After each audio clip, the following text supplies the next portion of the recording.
शुक्लाम्बरधरम् विष्णुम् शशिवर्णम् चतुर्भुजम् प्रसन्नवदनम् ध्यायेत् सर्वविघ्नोपशान्तये व्यासम् वसिष्ठनप्तारम् शक्तेः स्तोत्रमकल्मषम् पराशरात्मजम् वन्दे शुकतातम् तपोनिधिम् व्यासाय विष्णुरूपाय व्यासरूपाय विष्णवे नमो वै ब्रह्मनिधये वासिष्ठाय नमो नमः अविकाराय शुद्धाय नित्याय परमात्मने सदैकरूपरूपाय विष्णवे सर्वजिष्णवे यस्य स्मरणमात्रेण जन्म संसारबन्धनात् विमुच्यते नमस्तस्मै विष्णवे प्रभविष्णवे ॐ नमो विष्णवे प्रभविष्णवे श्रीवैशम्पायन उवाच श्रुत्वा धर्मानशेषेण पावनानि च सर्वशः युधिष्ठिरः शान्तनवम् पुनरेवाभ्यभाषत युधिष्ठिर उवाच किमेकम् दैवतम् लोके किम् वाप्येकम् परायणम् स्तुवन्तः कङ्कमर्चन्तः प्राप्नुयुर्मानवा शुभम् को धर्मः सर्वधर्माणाम् भवतः परमो मतः किम् जपन्मुच्यते जन्तुर्जन्म संसारबन्धनात् श्रीभीष्म उवाच जगत्प्रभुम् देवदेवमनन्तम् पुरुषोत्तमम् स्तुवन्नाम सहस्रेण पुरुषस्तततोत्थितः तमेव चार्चयन् नित्यम् भक्त्या पुरुषमव्ययम् ध्यायम् स्तुवन् नमस्यम् च यजमानस्तमेव च अनादिनिधनम् विष्णुम् सर्वलोकमहेश्वरम्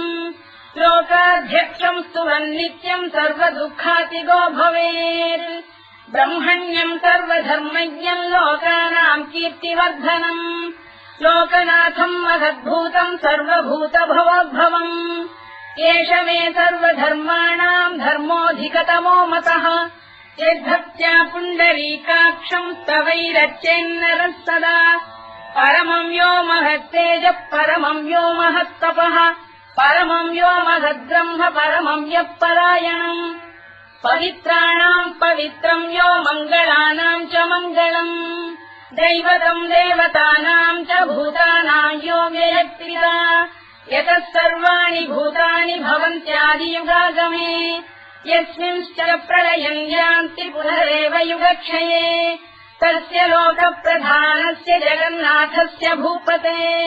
विष्णोर्नाम सहस्रम् मे शृणु पापभयापहम् यानि नामानि गौणानि विख्यातानि महात्मनः ऋषिभिः परिगीतानि तानि वक्ष्यामि भूतये ऋषिर्नाम्नाम् सहस्रस्य वेदव्यासो महामुनिः छन्दोऽनुष्टुप् तथा देवो भगवान् देवकीसुतः अमृतांशुद्भवो बीजम् शक्तिर्देवकी नन्दनः त्रिसामाहृदयम् तस्य शान्त्यर्थे विनियुज्यते विष्णुम् जिष्णुम् महाविष्णुम् प्रभविष्णुम् महेश्वरम् अनेकरूपदैत्यान्तम् नमामि पुरुषोत्तमम् अस्य श्रीविष्णोर्दिव्यसहस्रनामस्तोत्रमहामन्त्रस्य श्रीवेदव्यासो भगवान् ऋषिः अनुष्टुप्छन्दः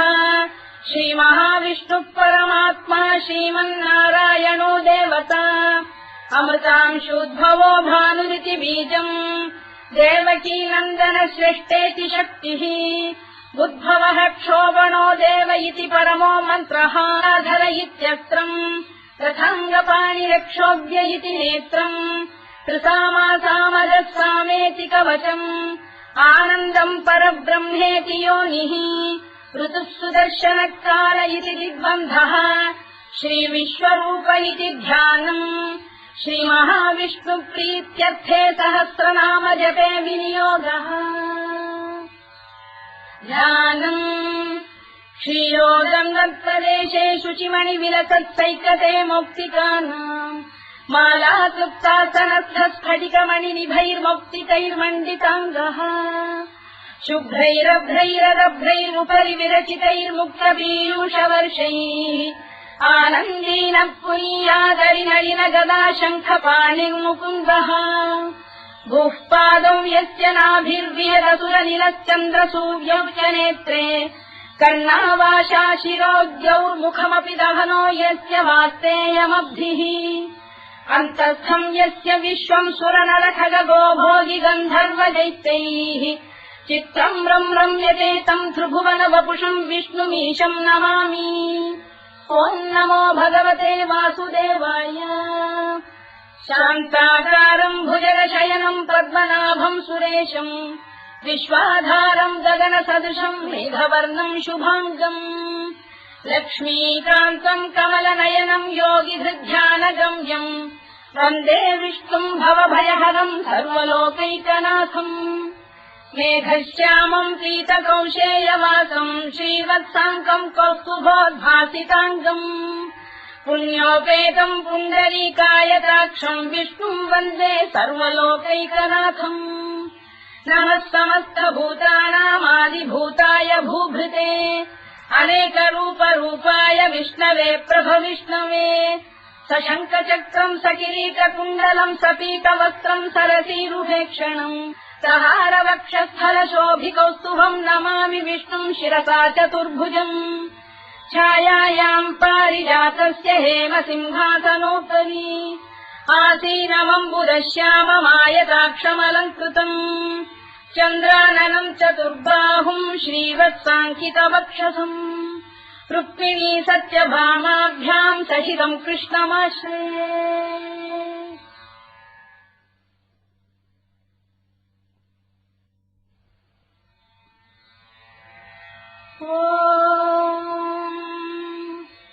विश्वम् विष्णुर्वशत्कारो भूतभव्य भवत्प्रभुः भूतकृद्भूतभृद्भावो भूतात्मा भूतभावनः भूतात्मा परमात्मा च मुक्तानाम् परमागतिः अव्ययः पुरुषः साक्षी क्षेत्रज्ञोऽक्षर एव च योगो योगविदाम् नेता प्रधानपुरुषेश्वरः नारसिंहवपुः श्रीमान् केशवः पुरुषोत्तमः सर्वः शर्वः शिवस्थाणुर्भूतादिर्निधिरव्ययः सम्भवो भावनो भर्ता प्रभवः प्रभुरीश्वरः स्वयम्भूः शम्भुरादित्यः पुष्कराक्षो महास्वनः अनादिनिधनो धाता विधाता धातुरुत्तमः अप्रमेयो ऋषिकेशः पद्मनाभोऽमरप्रभुः विश्वकर्मा मनुस्पष्टा स्थविष्ठस्थविरो ध्रुवः अग्राह्यः शाश्वतः कृष्णो लोहिताक्षप्रदर्दनः प्रभूतस्त्रिककुब्धाम पवित्रम् मङ्गलम् परम् ईशानप्राणदप्राणो ज्येष्ठः श्रेष्ठः प्रजापतिः हिरण्यगर्भो भूगर्भो माधवो मधुसूदनः ईश्वरो विक्रमी धन्वी मेधावी विक्रमक्रमः अनुत्तमो दुराधर्षः कृतज्ञः कृतिरात्मवान् सुरेशः शरणम् शर्म विश्वरेता प्रजाभवः अधः संवत्सरो व्यालप्रत्ययः सर्वदर्शनः अजः सर्वेश्वरः सिद्धः सिद्धिः सर्वादिरच्युतः वृषाकपिरमेयात्मा सर्वयोगविनिसृतः वसुर्वसुमनः सत्यः समात्मा संविदः समः अमोघः पुण्डरीकाक्षो वृषकर्मा वृषाकृतिः रुद्रो बहुशिरा बभ्रुर्विश्वयोनिः शुचिश्रवाः अमृतः शाश्वतस्थाणुर्वरारोहो महातपाः सर्वगः सर्वविद्वानुर्विश्वरवित्कविः लोकाध्यक्षः सुराध्यक्षो धर्माध्यक्षः कृताकृतः चतुरात्मा चतुर्व्यूहश्चतुर्दंष्टश्चतुर्भुजः भ्राजिष्णुर्भोजनम् भोक्ता सहिष्णुर्जगदादिजः अनभो विजयो जेता विश्वयोनिः पुनर्वसुः उपेन्द्रो वामनः प्रांशुरमोघः शुचिरूर्जितः अतीन्द्रः सङ्ग्रहः सर्गो धृतात्मा नियमो यमः वेद्यो वैद्यः सदा योगी वीरः माधवो मधुः अतीन्द्रियो महामायो महोत्साहो महाबलः महाबुद्धिर्महावीर्यो महाशक्तिर्महाद्युतिः अनिर्देश्य वपुः श्रीमान् अमेयात्मा महात्रिधृत् महेश्वासो महीभर्ता श्रीनिवासः सताङ्गतिः अनिरुद्धः सुरानन्दो गोविन्दो गोविदाम्पतिः मरीचिर्दमनो हंसः सुपर्णो भुजगोत्तमः हिरण्यनाभः सुतपाः पद्मनाभः प्रजापतिः अमृत्युः सर्वदृक्सिंहः सन्धाता सन्धिमान् स्थिरः अजो दुर्मर्षणः शास्ता विश्रुतात्मा सुरारिः गुरुर्गुरुतमो धाम सत्यः सत्यपराक्रमः निमिषो निमिषस्रग्वी वाचस्पतिरुदारधीः अग्रणी ग्रामणी श्रीमान् न्यायो नेता समीरणः सहस्रमूर्धा विश्वात्मा सहस्राक्षः सहस्रपात् आवर्तनो निवृत्तात्मा संवृतः सम्प्रवर्धनः अधः संवर्तको गम्भीरनिरोधरणीधरः सुप्रसादप्रसन्नात्मा विश्वधृत् विश्वभुग्विभुः सत्कर्ता सत्कृतः साधुर्जन्धुर्नारायणो नरः असङ्ख्येयो प्रमेयात्मा विशिष्टः शिष्टकृच्छुचिः सिद्धार्थः सिद्धसङ्कल्पः सिद्धिदः सिद्धिसाधनः वृषाही वृषभो विष्णुर्वृषपर्वा वृषोदरः वर्धनो वर्धमानश्च विविक्तः श्रुतिसागरः सुभुजो दुर्धरो वाग्मी महेन्द्रो वसुदो वसुः नैकरूपो बृहद्रूपः शिपिविष्टप्रकाशनः ओजस्तेजोद्युतिधरः प्रकाशात्मा प्रतापनः वृद्धः स्पष्टाक्षरो मन्त्रश्चन्द्रांशुर्भास्करद्युतिः अमृतांशुद्भवो भानुः शशबिन्दुः सुरेश्वरः औषधम् जगतः सेतुः सत्यधर्मपराक्रमः भूतभव्यभवन्नाथः पवनः पावनो नरः कामः कामकृत्कान्तः कामः कामप्रदप्रभुः युगादिकृद्युगावर्तो नैकमायो महाशनः अदृश्यो व्यक्तरूपश्च सहस्रजिदनन्तजित् इष्टो विशिष्टः शिष्टेष्टः शिखण्डी नभुषो वृषः क्रोधः क्रोधकृत्कर्ता विश्वबाहुर्महीधरः अच्युतप्रतिथः प्राणदो वासवानुजः अपाम् निधिरधिष्ठानमप्रमत्तप्रतिष्ठितः स्कन्दः स्कन्दधरो धुर्यो वरदो वायुवाहनः वासुदेवो बृहद्भानुरादिदेवः पुरन्दरः अशोकस्तारणस्तारः शूरः शौरिर्जनेश्वरः अनुकूलः शतावर्तः पद्मी पद्मनिभेक्षणः पद्मनाभोरविन्दाक्षः पद्मगर्भः शरीरभृत् महर्भिर्वृद्धो वृद्धात्मा महाक्षो गरुडध्वजः अतुलः शरभो भीमः समयज्ञो हविर्हरिः सर्वलक्षणलक्षण्यो लक्ष्मीवान् समितिञ्जयः विक्षरो रोहितो मार्गो हेतुर्दामोदरः सः महीधरो महाभागो वेगवानमिदाशनः उद्भवः क्षोभणो देवः श्रीगर्भः परमेश्वरः करणम् कारणम् कर्ता विकर्ता गहनो गुहः व्यवसायो व्यवस्थानः संस्थानस्थानदो ध्रुवः परधिक्परमस्पष्टः तुष्टः पुष्टः शुभेक्षणः रामो विरामो विरतो मार्गो नेयोनयोनयः वीरः शक्तिमताम् श्रेष्ठो धर्मो धर्मविदुत्तमः वैकुण्ठः पुरुषः प्राणः प्रणवप्लुतुः हिरण्यगर्भः शत्रुघ्नो व्याप्तो वायुरधोक्षजः ऋतुः सुदर्शनकालः परमेष्ठी परिग्रहः उग्रः संवत्सरो दक्षो विश्रामो विश्वदक्षिणः विस्तारस्थावरस्थाणुप्रमाणम् बीजमव्ययम् अर्थोऽनर्थो महाकोशो महाभोगो महाधनः अनिर्विण्णस्थविष्ठो भूर्धर्मयूपो महामखः नक्षत्रनेमिर्नक्षत्री क्षमः क्षामः समीहनः यज्ञयुज्यो महेज्यश्च क्रतुः सत्रम् सदाम् गतिः सर्वदर्शी विमुक्तात्मा सर्वज्ञो ज्ञानमुत्तमम् सुव्रतः सुमुखः सूक्ष्मः सुघोषः सुखरः सुहृत् मनोहरोजितक्रोधो वीरबाहुर्विदारणः स्वापनः स्ववशो व्यापी नैतात्मानैककर्मकृत् वत्सरो वत्सलो वत्सी रत्नगर्भोधनेश्वरः धर्मकुद्धर्मकृद्धर्मी सदसक्षरमक्षरम् अविज्ञाता सहस्रांशुर्विधाता कृतलक्षणः गभस्तिरेविस्तत्तः सिंहो भूतमहेश्वरः आदिदेवो महादेवो देवेशो देवभृद्गुरुः उत्तरो गोपतिर्गोप्ता ज्ञानः सोमपो मृतपः सोमः पुरुजिः पुरुषोत्तमः विनयो जयः सत्यसन्धो दाशार्हः सात्वताम् पतिः जीवो विनयिता साक्षी मुकुन्दो मितविक्रमः अम्भोनिधिरनन्तात्मा महोदधिशयोऽन्तकः अजो महार्घ स्वाभाव्यो जिता मित्र प्रमोदनः आनन्दो नन्दनो नन्दः सत्यधर्मा त्रिविक्रमः महर्षि कपिलाचार्य कृतज्ञो मेदिनीपतिः त्रिदशाध्यक्षो महाशृङ्गकृतान्तकृत् महावराहो गोविन्दः सुषेणः कनकाङ्गनी गुह्यो गभीरो गहनो गुप्तश्चक्रगदाधरः मेधास्वाङ्गोजितः कृष्णो दृढः सङ्कर्षणोच्युतः वरुणो वारुणो वृक्षः पुष्कराक्षो महामनाः भगवान् बलहानन्दी वनमाली हलायुधः आदित्यो ज्योतिरादित्यः सहिष्णुर्गतिसत्तमः सुधन्वाखण्ड परशुद्धारुणो द्रविणप्रदः दिवस्कृत् सर्वदृत्यासो वाचस्पतिरयो निजः कृतामासामगत्साम निर्वाणम् भेषजम् भिषज सन्न्यासवृक्षमशान्तो निष्ठा शान्तिपरायणम् शुभाङ्गः शान्तिदश्रेष्टा कुमुदः कुवलेशयः गोहितो गोपदैर्गोप्ता वृषभाक्षो वृषप्रियः अनिवर्ती निवृत्तात्मा संक्षेप्ताक्षेमकृत् शिवः श्रीवत्सवक्षः श्रीवासः श्रीपतिः श्रीमताम्बरः श्रीधः श्रीधः श्रीनिवासः श्रीनिधिः श्रीविभावनः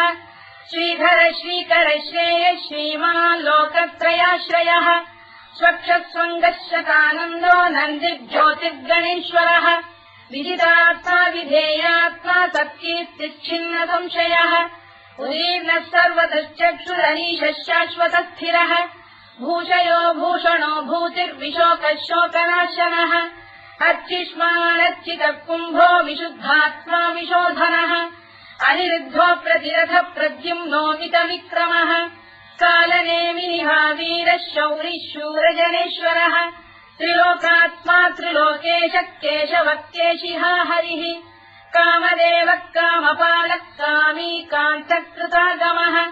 अनिर्देश्यवपुर्विष्णुर्वीरोऽनन्तो धनञ्जयः ब्रह्मण्यो ब्रह्मकृद्ब्रह्मा ब्रह्म ब्रह्मविवर्धनः ब्रह्मविद्ब्राह्मणो ब्रह्मी ब्रह्मज्ञो ब्राह्मणप्रियः महाक्रमो महाकर्मा महातेजा महोरगः महाक्रतुर्महायज्वा महायज्ञो महाहविः स्तव्यस्तव प्रियस्तोत्रम् स्तुतिस्तोतारणप्रियः पूर्णः पूरयिता पुण्यः पुण्यकीर्तिरनामयः मनोजवस्तीर्थकरो वसुरेता वसुप्रदः वसुप्रदो वासुदेवो वसुर्वसुमनाहविः सद्गतिः सत्कृतिः सत्ता सद्भूतिः सत्परायणः शूरसेनो यदुश्रेष्ठः सन्निवासः सुयामुनः भूतावासो वासुदेवः सर्वासु निलयो नलः दत्तः दत्पदो दृप्तो दुद्धरोऽथा पराजितः विश्वमूर्तिर्महामूर्तिर्दीप्तमूर्तिरमूर्तिमान् अनेकमूर्तिरव्यक्तः शतमूर्तिः शताननः एकोनैकः सवक्तः किम् यत्तत्पदमनुत्तमम् लोकबन्धुर्लोकनाथो माधवो भक्तवत्सलः सुवर्णवर्णो हेमाङ्गो वराङ्गश्चन्दनाङ्गदी वीरः विषमः शून्यो घृता क्षीरजरश्चरः अमानी मानदो मान्यो लोकस्वामी त्रिलोकधृत् सुमेधा मेधजो धन्यः सत्यमेधाधराधरः तेजो वृषोऽद्युतिधरः सर्वशत्रभृताम्बरः प्रग्रहो निग्रहो व्यग्रो नैकशृङ्गो गदाग्रजः चतुर्मूर्तिश्चतुर्बाहुश्चतुर्व्यूहश्चतुर्गतिः चतुरात्मा चतुर्भावश्चतुर्वेदविदेकपात् समावर्तो निवृत्तात्मा दुर्जयो दुरतिक्रमः दुर्लभो दुर्गमो दुर्गो दुरावासो दुरारिः शुभाङ्गो लोकतारङ्गः सुतन्तुस्तन्तु वर्धनः इन्द्रकर्मा महाकर्मा कृतकर्मा कृतागमः उद्भवः सुन्दरः सुन्दो रक्तनाभः सुलोचनः अल्पो वाजसनः शृङ्गी जयन्तः सर्वविद्ययी सुवर्णबिन्दुरक्षोभ्यः सर्ववागीश्वरेश्वरः महाह्रदो महागर्तो महाभूतो महानिधिः कुमुदः कुन्दरः कुन्दः पर्जन्यः पावनो निलः अमृताशोऽमृतवपुः सर्वज्ञः सर्वतोमुखः सुलभः सुव्रतः सिद्धः शत्रुजिच्छत्रुतापनः व्यग्रोधोदुम्बरोश्चक्षाणूरान्ध्रैषूदनः सहस्रार्चिः सप्तजिह्वः सप्तैधा सप्तवाहनः अमूर्तिरनघोचिन्त्यो भयगृद्भयनाशनः अणुबृहत्कृशस्थूलो गुणधृन्निर्गुणो महान् अधृतस्वधृतस्वास्य प्राग्वंशो वंशवर्धनः भारभृत्कथितो योगी योगीशः सर्वकामदः आश्रमश्रवणः क्षामः सुपर्णो वायुवाहनः धनुर्धरो धनुर्वेदो दण्डो दमयिता दमः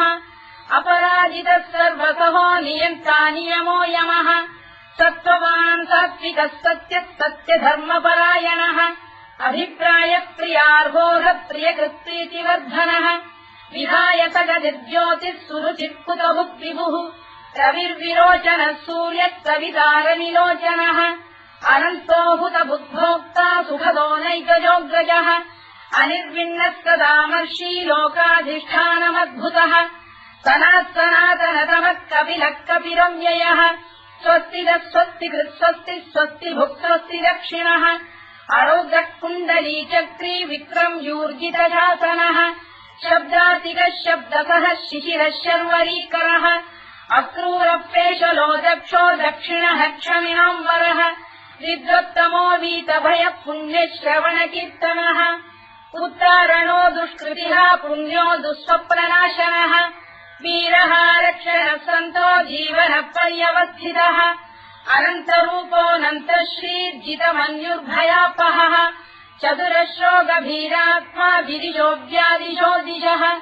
अनाधिर्भूर्भुवो लक्ष्मी सुवीरो रुचिराङ्गदः जननो जनजन्मादिर्भीमो भीमपराक्रमः आधारनिलयो धाता पुष्पहासप्रजागरः ऊर्ध्वरः सत्त्वथाचार प्राणः प्रणवप्रणः प्रमाणम् प्राणनिलय प्राणभृत्प्राणजीवनः तत्त्वम् तत्त्वविदेकात्मा जन्ममृत्युजरातिगः भूर्भुवः स्वस्तरुस्तारः सविता प्रपितामहः यज्ञो यज्ञपतिर्यज्वा यज्ञाङ्गो यज्ञवाहनः यज्ञभृद्यज्ञकृद्यज्ञी यज्ञभुक्यज्ञसाधनः यज्ञान्तकृद्यज्ञगुह्यमन्नमन्नाद एव च आत्मयोनिः स्वयम् जातो वैखानः सामगायनः देवकीनन्दनः स्रष्टा क्षितीशः पापनाशनः शङ्खबृन्नन्दकी चक्रीशाङ्गधन्वा गदाधरः तथाङ्गपाणिरक्षोभ्यः सर्वप्रहरणायुधः सर्वप्रहरणायुधवोम् नम इति परमाली गरीशाङ्गी शङ्खी चक्री च नन्दकी श्रीमान्नारायणो विष्णुर्वासुदेवोऽभिरक्षतु वनमाली गरीशाङ्गी शङ्खी चक्री च नन्दकी श्रीमान्नारायणो विष्णुर्वासुदेवोऽभिरक्षतु वनमाली गरीशाङ्गी शङ्खी चक्री च नन्दकी श्रीमान्नारायणो विष्णुर्वासुदेवोऽभिरक्षतु इतीदम् कीर्तनीयस्य केशवस्य महात्मनः नाम्नाम् सहस्रम् दिव्यानामशेषेण प्रकीर्तितम् य इदम् शृणुयाम् नित्यम् यश्चापि परिकीर्तयेत् नाशुभम् प्राप्नुयात् किञ्चित् सोमुत्रेह च मानवः वेदान्तको ब्राह्मणस्य क्षत्रियो विजयी भवेत् वैश्यो धनसमृद्धः स्यात् क्षुद्रः सुखमवाप्नुयात् धर्मार्थी प्राप्नुयात् धर्ममर्थार्थी चार्थमाप्नुयात् कामानवाप्नुयात् कामी प्रजार्थी चाप्नुयात् प्रजाम् भक्तिमान् यः सदोत्थाय शुचिस्तद्गतमानसः सहस्रम् वासुदेवस्य नाम्नामेतत्र कीर्तयेत् यशः प्राप्नोति विपुलम् याति प्राधान्यमेव च अचलाम् श्रियमाप्नोति श्रेयः प्राप्नोत्यनुत्तमम् न भयम् क्वचिदाप्नोति वीर्यम् तेजश्च विन्दति भवत्य रोगोद्युतिमान् बलरूपगुणान्वितः रोगात्तो मुच्यते रोगात् बद्धो मुच्येत बन्धनात् भयान्मुच्येत भीतस्तु मुच्येतापन्न आपदः दुर्गाण्यतितरत्याशु पुरुषः पुरुषोत्तमम् सुवन्नाम सहस्रेण नित्यम् भक्तिसमन्वितः वासुदेवाश्रयो मर्त्यो वासुदेवपरायणः सर्वपापविशुद्धात्मा याति ब्रह्म सनातनम् न वासुदेव भक्तानामशुभम् विद्यते क्वचित् जन्म मृत्युजरा व्याधि भयम् नैवोपजायते इमम् स्तवमधीयान श्रद्धा भक्ति समन्वितः युज्येतात्मसुखक्षान्ति श्रीधृति स्मृति कीर्तिभिः न क्रोधो न च मात्सर्यम् न लोभो न शुभामतिः भवन्ति कृतपुण्यानाम् भक्तानाम् पुरुषोत्तमे द्यौस्तचन्द्रार्कनक्षत्राखम् दिशो भूर्महोदभिः वासुदेवस्य वीर्येण विधृतानि महात्मनः ससुरासुरगन्धर्वम् स यक्षोरगराक्षसम् जगत्वशेवत्ततेदम् कृष्णस्य सचराचरम् इन्द्रियाणि मनो बुद्धिः सत्त्वम् तेजो बलम् धृतिः वासुदेवात्मकान्याहुः क्षेत्रम् क्षेत्रज्ञ एव च सर्वागमानामाचार प्रथमम् परिकल्पते आचार प्रभवो धर्मो धर्मस्य प्रभुरच्युतः ऋषयः देवा महाभूतानि धातवः जङ्गमा जङ्गमम् चेदम् जगन्नारायणोद्भवम् योगो ज्ञानम् तथा साङ्ख्यम् विद्या शिल्पादिकर्म च वेदाः शास्त्राणि विज्ञानमेतत् सर्वम् जनार्दनात् एको विष्णुर्महद्भूतम् पृथग्भूतान्यनेकशः त्रीन् लोकान् व्याप्य भूतात्मा भुङ्क्ते विश्वभुवव्ययः इमम् स्तवम् भगवतो विष्णो व्यासेन कीर्तितम् पठेद्य इच्छेत् पुरुषः श्रेयत् प्राप्तुम् सुखानि च विश्वेश्वरमजम् देवम् जगतः प्रभुमव्ययम् भजन्ति ये पुष्कराक्षम् न ते यान्ति पराभवम् न ते यान्ति पराभवम् ओन्नमयिति अर्जुनोवाच पद्मपत्रविशालाक्ष पद्मनाभसुरोत्तमा भक्तानामनुरक्तानाम् त्राता भव जनार्दन श्रीभगवानुवाच यो माम् नाम सहस्रेण स्तोतुमिच्छति पाण्डव सोऽहमेकेन श्लोकेन स्तुत एव न संशयः स्तुत एव न संशयोऽन्नम इति व्यासोवाच वासनाद्वासुदेवस्य वासितम् भुवनत्रयम् सर्वभूतनिवासोऽसि वासुदेव नमोऽस्तु ते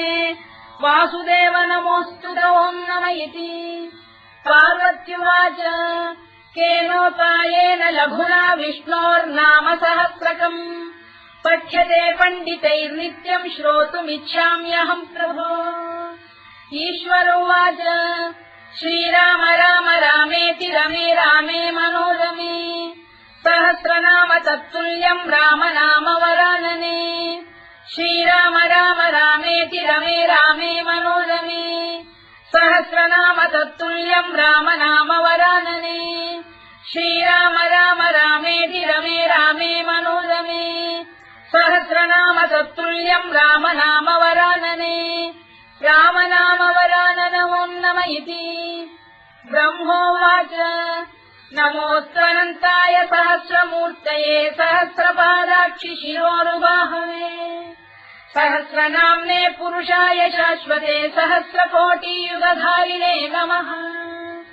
सहस्रकोटियुगधारिणे नमोऽन्नम इति सञ्जय उवाच यत्र योगेश्वर कृष्णो यत्र पार्थो धनुर्धरः तत्र श्रीविजयो भूतिर्ध्रुवानीतिर्मतिर्मम श्रीभगवानुवाच